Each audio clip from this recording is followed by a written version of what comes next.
യുക്രൈനെ ഉൾപ്പെടുത്തി നാറ്റോ സഖ്യം വിപുലീകരിക്കാനുള്ള ശ്രമത്തിൻ്റെ ഫലമാണ് റഷ്യയും അതുപോലെ യുക്രൈനും തമ്മിലുള്ള യുദ്ധമെന്ന് റഷ്യൻ പ്രസിഡന്റ് വ്ളാഡിമിർ പുടിൻ പറഞ്ഞിരിക്കുന്നു. പ്രതിസന്ധി പരിഹരിക്കാൻ ഇന്ത്യയും ചൈനയും നടത്തിയ ശ്രമങ്ങൾ അഭിനന്ദനാർഹമെന്നും റഷ്യൻ പ്രസിഡന്റ് പറയുന്നു. അമേരിക്കയിൽ നിന്ന് ഈ വാർത്തയുടെ വിശദാംശങ്ങളുമായി ന്യൂജേഴ്സിയിൽ നിന്ന് മധു കൊട്ടാരക്കര തത്സമയം ചേരുകയാണ്. Madhu, good morning. ഈ നോർത്ത് അറ്റ്ലാന്റിക് ട്രീറ്റി ഓർഗനൈസേഷനിൽ അംഗത്വം വേണമെന്ന് യുക്രൈൻ ആവശ്യപ്പെടാൻ തുടങ്ങിയതാണോ റഷ്യയെ പ്രകോപിപ്പിച്ചത്? പറയൂ.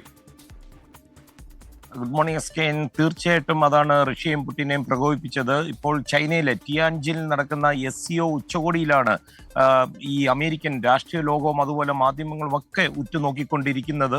അവിടെ നോക്കുകുത്തി പോലെ നിൽക്കുന്ന ഒരു പാക് ഭരണാധിപന്റെ മുന്നിലൂടെ പുടിനും മോദിയും ഷി ജിൻപിങ്ങും ഒക്കെ ഒരു സൈഡിൽ സംസാരിക്കുന്നതും പ്രധാനമന്ത്രി നരേന്ദ്രമോദിയോടൊപ്പം പുടിൻ തന്റെ ഔസ് സെനറ്റ് കാറിൽ യാത്ര ചെയ്യുന്നതുമൊക്കെ വലിയ പ്രാധാന്യത്തോടാണ് പാശ്ചാത്യ മാധ്യമങ്ങൾ പ്രസിദ്ധീകരിക്കുന്നതും അതുമായി ബന്ധപ്പെട്ടുള്ള വിഷയങ്ങൾ ചർച്ച ചെയ്യുന്നതും. എസ്കെനെ, ഇത് ആദ്യമായിട്ടാണ് അലാസ്കയിൽ ഡൊണാൾഡ് ട്രംപുമായിട്ടുള്ള ഒരു കൂടിക്കാഴ്ചയ്ക്ക് ശേഷം റഷ്യൻ പ്രസിഡന്റ് വ്ളാദിമിർ പുടിൻ പരസ്യമായിട്ട് യുക്രൈൻ വിഷയത്തിൽ തന്റെ അഭിപ്രായം ഈ ഉച്ചകോടിയിലെ രാഷ്ട്രതലവന്മാരെ അഭിസംബോധന ചെയ്യുമ്പോൾ പറഞ്ഞിരിക്കുന്നത് സമാധാനം കൊണ്ടുവരാനുള്ള ഇന്ത്യൻ പ്രധാനമന്ത്രി നരേന്ദ്രമോദിയുടെയും ചൈനയുടെ ഭരണാധിപൻ ഷി ജിൻപിങ്ങിനെയും ഒക്കെ അവരുടെ ശ്രമങ്ങളെയും ഒക്കെ എടുത്തു പറഞ്ഞ് പുടിൻ അവർക്ക് നന്ദി പറയുകയൊക്കെ ചെയ്യുകയുണ്ടായി.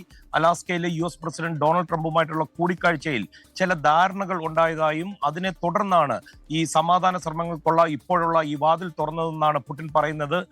റഷ്യക്ക് മേലുള്ള ഉപരോധങ്ങൾ എടുത്തു മാറ്റണം, അതുപോലെ യുക്രൈനെ നേറ്റോയിൽ ഉൾപ്പെടുത്തരുത്. ഇത് രണ്ടും നേറ്റോ രാജ്യങ്ങൾ ഒരു പേപ്പറിൽ എഴുതി ഒപ്പിട്ട് തരണമെന്നാണ് പുടിന്റെ ഡിമാൻഡ്. യുക്രൈനിലെ വിഷയങ്ങൾക്ക് പ്രധാന കാരണം യുക്രൈനെ ഉൾപ്പെടുത്തി നേറ്റോ സഖ്യ വിപുലീകരണത്തിനുള്ള ശ്രമങ്ങളാണെന്ന് പുടിൻ പറയുന്നു.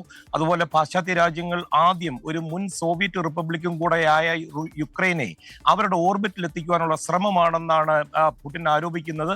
ഇത് പതുക്കെ പിന്നീട് US നേതൃത്വം കൊടുക്കുന്ന നേറ്റോയിലേക്കും എത്തിക്കുവാനുള്ള ഒരു പരിപാടിയാണ്. യുക്രൈൻ യുദ്ധം അവസാനിപ്പിക്കുവാനും അവിടെ ശാശ്വത സമാധാനത്തിനും ആദ്യം ഈ ശ്രമങ്ങളാണ് ഇല്ലാതാകേണ്ടത്. ഇത് മുമ്പ് താൻ ഇത് പല പ്രാവശ്യം പറഞ്ഞിട്ടുള്ളതാണെന്ന് പുടിൻ ഓർമ്മപ്പെടുത്തുകയും ചെയ്തു.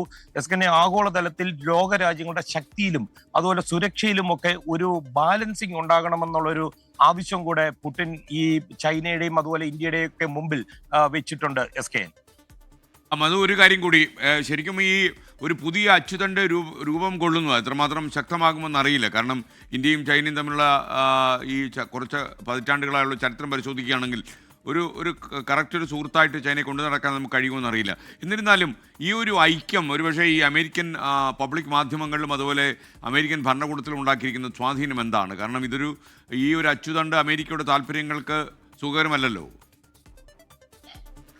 എസ്കെൻ, ചൈനയുമായിട്ട് ഇന്ത്യയുടെ ഒരു അച്ചുതണ്ട് ഉണ്ടാകുന്നത് അമേരിക്കയ്ക്ക് ഒരു കാലത്തും അംഗീകരിക്കാൻ പറ്റത്തില്ല. അവരത് അനുവദിക്കാതിരിക്കാനുള്ള രീതിയിൽ ഇന്ത്യയെ അവരോടൊപ്പം അലൈൻ ചെയ്യാനുള്ള ഏതറ്റം വരെ പോകും. അത് 2 പതിറ്റാണ്ടായിട്ട് മാറി മാറി വന്ന US പ്രസിഡന്റുമാരുടെ നേതൃത്വത്തിൽ ഉണ്ടായതാണ്. ഡൊണാൾഡ് ട്രംപിന്റെ സമയത്തും വലിയ തോതിൽ തന്നെ ഇത്തരം ചർച്ചകൾ നടക്കുകയും ചെയ്തിട്ടുണ്ട്. തന്നെയുമല്ല, ഇപ്പൊ ഈ താരിഫ് എന്നൊക്കെ പറയുന്നത് ഒരു വിലപേശലിനുള്ള ഒരു കച്ചവടം മാത്രമാണ് രണ്ട് രാജ്യങ്ങൾ തമ്മിൽ. രണ്ട് രാജ്യങ്ങളുടെ നയതന്ത്ര പ്രതിനിധികൾക്ക് അറിയുകയും ചെയ്യാം, ഇൻഡോ പസഫിക് മേഖലയിൽ ചൈനയ്ക്കെതിരെ വളരെ ശക്തമായിട്ടുള്ള ഒരു സുഹൃത്ത് രാജ്യമായിട്ട് തന്നെ ഇന്ത്യയെ കൊണ്ടുവരും. അതുകൊണ്ട് തന്നെയാണ് ഇതേ സമയത്ത് തന്നെ പ്രതിരോധ മേഖലയിൽ ഇന്ത്യയും അമേരിക്കയുമായി സംയുക്ത ചർച്ചകളും അതുമായിട്ടുള്ള കരാർ പ്രകാരമുള്ള കാര്യങ്ങൾ മുമ്പോട്ട് പോകുന്നത്.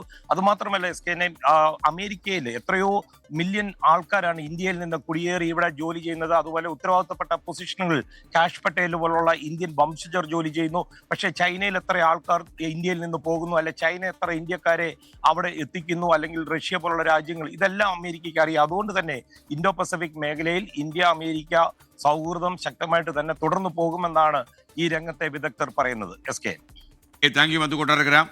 ലോകത്തെവിടെയായാലും ഏത് സമയത്തും 24 വാർത്തകളും ഓഗ്മെന്റഡ് റിയാലിറ്റി പാക്കേജുകളും എക്സ്പ്ലെയിനറുകളും വിശദമായി കാണാൻ ഞങ്ങളുടെ YouTube ചാനൽ നിങ്ങൾക്ക് സബ്സ്ക്രൈബ് ചെയ്യാം.